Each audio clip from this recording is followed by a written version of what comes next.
Hello, friends. Welcome to Unplugged Trails. Welcome to day three of our reading session, Why Meditation, a book by Swami Shyam, who spoke about or who introduced why should one meditate in this book. It is for all those people who are looking for a deeper meaning to meditation or looking for some motivation as to why they should meditate. And also, I want to wish all of you a happy spring equinox. Today's 21st March, and also the first day after the equinox in south of India is celebrated as Gudi Padwa or Basant Panchami.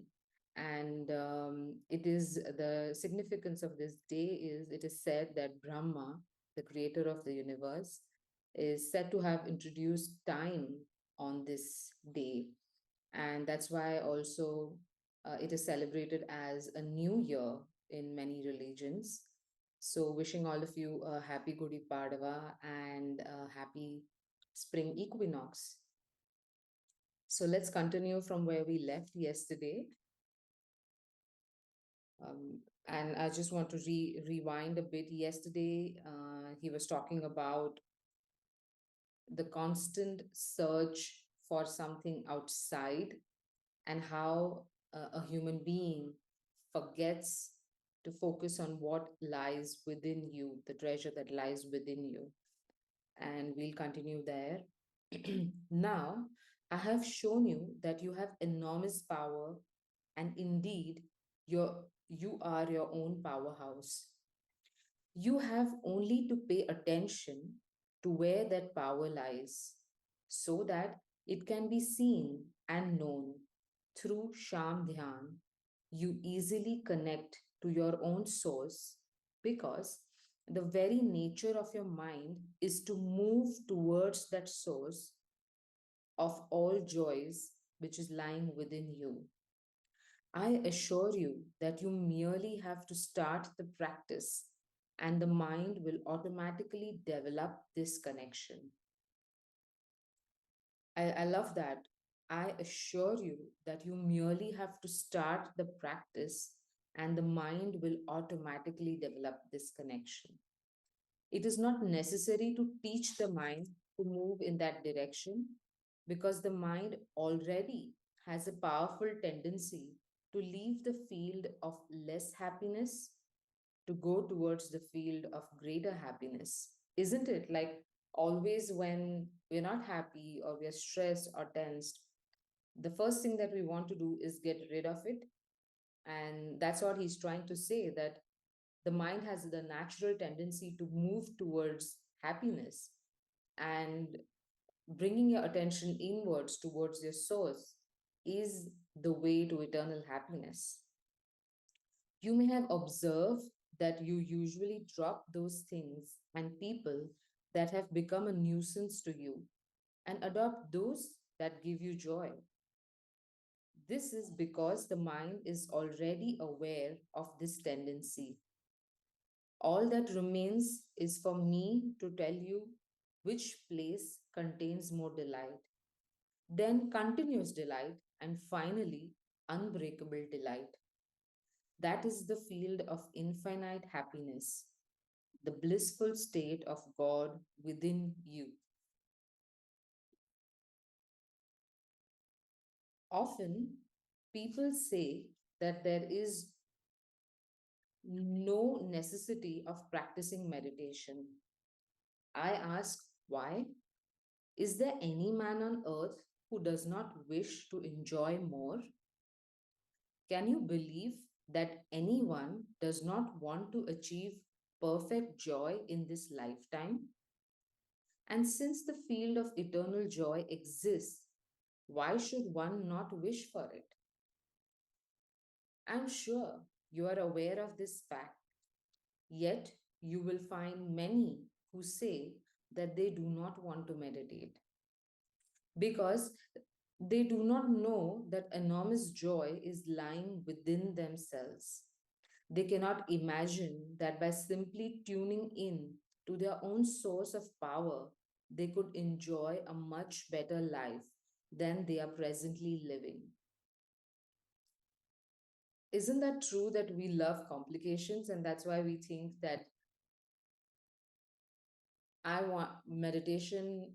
Um, it can't be that simple, right, to attain happiness. And that's why we think, oh, let us do this one, learn this one complicated technique, or do something very complicated. But we forget that that inner joy is just by bringing yourself to sit in meditation and close your eyes and bring your attention to that space. You must have observed that when a man goes to the market, he prefers the store with the nicest merchandise. Some people, knowing which thing will bring them the most joy and having the means to purchase it, immediately do so. There are some who see a thing which they consider important and joyful, yet postpone its purchase. Still, other persons shop regularly, returning often to buy the best items, and thus in time their homes are filled with the nicest and best articles. When a man goes to his own treasury and tunes into the blissful state, he takes out one fistful and carries it home. Again and again he turns, each time bringing out another fistful. In time, the joy or bliss of the Absolute, which was lying in that storehouse, becomes a reality in the relative field and in his home, the temple of God, the human nervous system. So beautifully, he says that when you tune into this blissful state, into your own source, every time you bring more and more joy. Where? In this home, the temple of God, in the human nervous system. As far as the external life of a man is concerned, you already know that though claiming to enjoy life, everyone is sick and tired of his life. This shows that despite all the things already in his possession, man is not satisfied and still hopes that a new thing or person will give him more joy. Each acquisition brings a little bit of joy, but never enough to meet his desire for perfect happiness. I do not deny that everyone has the right to desire the best, for under the infinite sky, the children of God have every right to enjoy their Father's creation. Just as the son of a millionaire can enjoy the things provided by his father, so too, born of God, every man on earth has the right to enjoy that which has been provided by his Father. A man may not want to show off, but nobody can stop him from enjoying his birthright if he so wishes.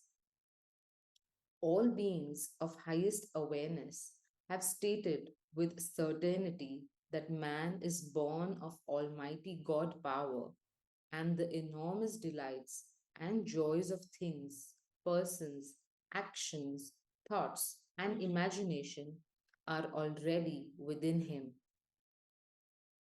For example, you are aware of the delights of the senses. Without eyes, ears, nose, skin, and tongue, there certainly would be no joy. So the senses have the value of joy, and through them you can enjoy. Who has given you the senses? Your own highest self has provided you with these instruments, as well as all the things on earth, including the earth itself and your own body. He has, in addition, provided you with pure being, existence, consciousness, and the taste of bliss with which to enjoy his creation. It's beautiful, isn't it? That you actually take ownership and start enjoying what you already have. And I love that he says that it is your birthright to know and access the absolute. Now you cannot remain confused forever about what should be enjoyed and what should not, because you know the facts about your existence on earth and you know about the power of your own creator self, the Brahma within you. Whether you have been taught or not, you do not like poison, you do not like pain and suffering, even though the things causing pain are there. Who should tell you what is to be picked up and what is to be dropped? Both the field of happiness and the field of unhappiness are open to you. It's your choice. Both are created by your own creator just to let you know what happiness is in relation to unhappiness and unhappiness is in relation to happiness. Both the field of external objects and the inner field, which is the field of unseen life, are of immense value. So he's saying both the external and internal field are important. The If you know unhappiness, you can know happiness, and if you know happiness, you can know unhappiness. But it is your choice. The Creator has given you both. What do you choose? If you enjoy only the things outside and do not enjoy the nature of life which is inside, then you are likely to remain dissatisfied forever because you will enjoy only half of the life of your existence. So the full lies in both the outside and inside. And if you keep constantly looking outside, want to uh, try and find happiness constantly on based on external things and forms and appearances, then you're never going to be happy because it's actually just half of what you already have, the full. Therefore, it is necessary to find a common border from where you can stretch your hands to experience the outer joys of life, as well as close your eyes and get within to experience the inner joy of the unseen, unobvious life as a man on the veranda of his house can enjoy the warmth coming from inside the house as well as the outside open air. Beautiful. I would like to inform you that there is such a place on which you can stand and have the atmosphere of joy, both of the external and internal worlds. From that place, you can reach the inner field of your existence as well as the outer field of the same existence. And this is the place where you sit in meditation. I just love this description, just love it. When you look around you, all is your manifest form. And when you look within, all is your unmanifest or essential nature. Unmanifest is something that you can't see or feel by your senses, but it still exists. It is a part of your essential nature, something that you can access only when you shut down your senses. And that's what we essentially do in meditation. Whenever you wish, you can look within and know space in the absolute form of essential joy. And whenever you wish, you can look without, knowing that it is the very same space in the manifest forms of multiple joys as they are to be experienced in the world. So essentially focusing on the space, like how he said, he gave us an example of Taj Mahal, and you notice not just the structure, but you notice the space that lies um, behind, or even the space that is there when you don't look at the structure. And I just love this description. He says, from that place, you can reach the inner field of your existence as well as the outer field of the same existence. And this is the place where you sit in meditation. And when he says, when you tune inside, you look at the space, which is in the form of absolute joy. And whenever you wish to look without, it's that very same space. The only thing is, when you look outside, that space has with it multiple forms in manifestation. And when you look within the same space, is unmanifest, is absolute joy. And I just love what this has come up with, what he has written here. So he urges, so start meditating regularly. Meditate in the morning and go within, connecting with your essential nature, the most delightful joy of life. Having been tuned in and having gathered a bit of this delight, come out and enjoy the tastes contained in the external world. When you close your eyes, Sham Dhyan or space meditation that he says, when you close your eyes, Sham Dhyan will take your attention from the gross field towards the inner, subtler field. Gross field means something that you can see in the form as a form, like gross form. But when you go inside, the gross changes to subtle because it's not visible by the five senses.